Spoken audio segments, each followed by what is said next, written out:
Attraction isn't a choice that women make. They've been programmed through thousands of years of evolution to desire certain things, and one of those things is status. I'm Joseph Smith, and I used to have social anxiety and I could barely talk to girls. I dedicated the last half decade to meeting women, studying social skills and psychology, and I coach men one-to-one. Today I'm going to give you 3 ways that any man can use status to activate the female attraction trigger, because women only go with men who are higher status than them. And no, this has nothing to do with money. Okay, so status is your clout, your prestige, or your rank, and it's not the same as resource potential, which a lot of guys get mixed up. You see, people with wealth tend to have status as a byproduct, but you don't need wealth to have status.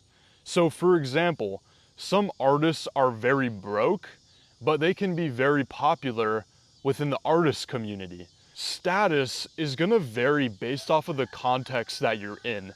So for example, a New York City banker with money has low status in a Tibetan monastery, where a monk has high status but no money. But then in New York City, the monk might have low status.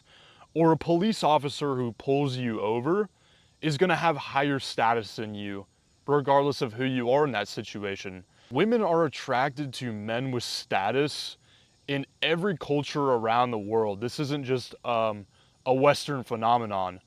An attraction is not a choice, but it's a feeling. It's like how when you get attracted to an attractive girl who walks into the room, you don't decide that you're attracted, it's just a feeling that you have.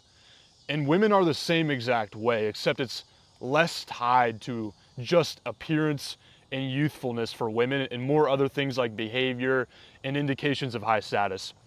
So when women perceive that you have status, her 100,000-year-old psychology generates attraction and tells her that you're beneficial to her survival and reproduction. And yes, connection and love and all that stuff, this all comes after attraction. It all comes after that evolutionary mechanism kicks in that says, okay, you should probably pursue this guy because you're gonna benefit from that. All right, so now I wanna go over the 3 methods you can use to position yourself with status. And there's no money required because, once again, status is not the same thing as money. And number 1 is just high status communication. And so a question you might have right now is, well, but what if I don't feel high status, Joseph? And my answer is, it's really your choice. You can choose to communicate with low status, or you can choose to communicate with high status. It's kind of like how you can make the decision to ruin a first date by farting, by telling the girl all your worst qualities and all the mistakes you've made in life, or you can choose to communicate in a better way that actually displays you in the best light possible. Or you can communicate in a low status way, but here's what that's gonna look like. Number 1, you're gonna be seeking rapport. And that's where you're trying really hard to get the girl to like you. So for example, you might be speaking with an upward intonation in your voice. Like, hey, excuse me, how are you doing? Or you might be overly agreeable. You might be agreeing with everything that the girl says, even if you don't really agree with it, to try to be on her team. And women can pick up on that. Now another thing is submissive body language. That's sort of being in a contracted space because you don't want to take up too much space. You don't want to take up too much attention. You don't want to seem too alpha, so you just want to make yourself smaller. Now, high status communication. Well, the first part of this is the dynamic that you set up is that she needs to win you over a little. And this is done subtly. It's not like, hey, you need to win me over now. But this is done through your vibe, and it's done through a few verbal techniques. Selectiveness shows value, because who can afford to be selective? Is it the guy with absolutely 0 options? Or is it the guy who has values, and he actually has options, so he has the ability to filter through women and choose the best one that he wants to, really.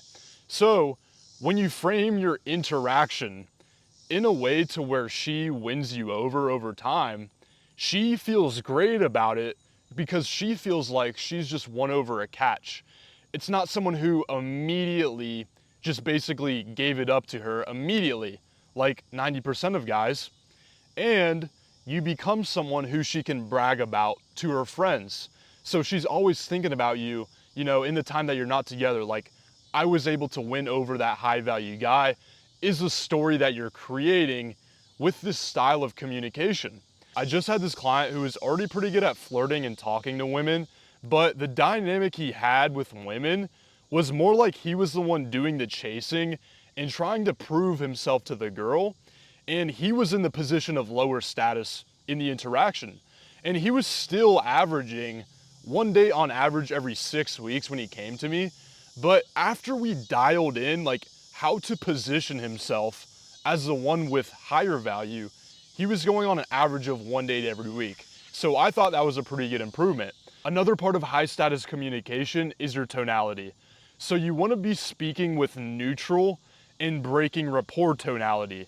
Instead of speaking with an upward intonation at the end of your voice, like you really want that person to like you, like you really want everybody to be your little friend, okay? You want to speak with a downward intonation, like when I say, hey, excuse me, how are you doing today? Or hey, let's go over to the bar. Notice how I'm not saying, hey, let's go over to the bar. Another thing is when you speak, you want your words to actually carry emotions and you want to be happy. Okay, a lot of guys get this wrong. They think that being nonchalant means seeming like you're depressed and you're about to hang yourself. Being nonchalant is essentially being non-needy. It's not talking to a girl like this, like, hey, how are you doing today? Okay, that is actually low value when you're not happy, when you're not able to express yourself. All right, number 2 is the social media glitch method. Women are in love with social media. I don't know if you've noticed this. It hacks the female brain and they become addicted to likes and to followers. And there are influencers with 100,000 followers who literally make as much money as a McDonald's fry cook. A lot of people don't know this actually about social media, but they still have the status associated to that follower count, and they get a ton of success with women because of that. Now, you don't need anywhere near 100,000 followers for women to lose their mind over what they see on the screen. And when I first discovered this was actually from my younger brother. In the past, he was somewhat of an amateur SoundCloud rapper, and he was always shouting out his SoundCloud on his Instagram. He was always posting videos with his songs on the Instagram, and he has this sort of like artsy, like aesthetic Instagram. And I just remember him absolutely killing it with specifically DMing women, and his girlfriends that he had always viewed him as some sort of like micro celebrity, even though he really only had maybe a couple thousand followers. Now, there's 2 variations on this method. One, you just take cool pictures for Instagram. This could be lifestyle pictures like, I don't know, you on vacation at the top of a mountain, maybe you at a pool or something, and it showcases that you have a very interesting life. Now, that's gonna create status, and honestly, you do not need any amount of followers for this to work.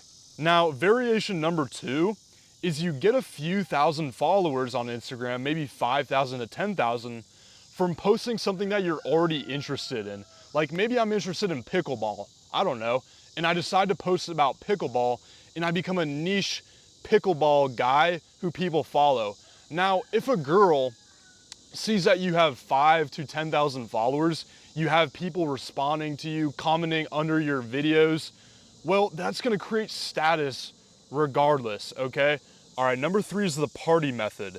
So here, you approach women out in the world with high status communication, and instead of trying to date these women, you just invite them to a party or to a small hangout that you've planned in advance. Now, on the day of the hangout or the party, you're gonna have a ton of status in that little bubble because you're the head honcho who set it up. Okay, I did this one time and it worked magnificently. Back in school, I invited maybe 50 people. There was like 20 women at this party, And I remember there was this one girl that I invited that I had tried to pursue in the past, but she had kind of curved me. But now at this party, I sort of had this momentum going from people viewing me as like the head honcho. And so I had all of this attention on me. And I remember after that, the girl trying desperately to get my attention and to actually make out with me at that party. And before, she did not like me. So you're gonna have status at that party, and you're also gonna have status within your community. Okay, now if you're a guy that wants massive social confidence, or you wanna start going on more dates consistently with higher quality women, and you potentially wanna work with me so that I can help you get there fast, you can go ahead and click the link below this video. It's not for absolutely everybody, it's only for certain people.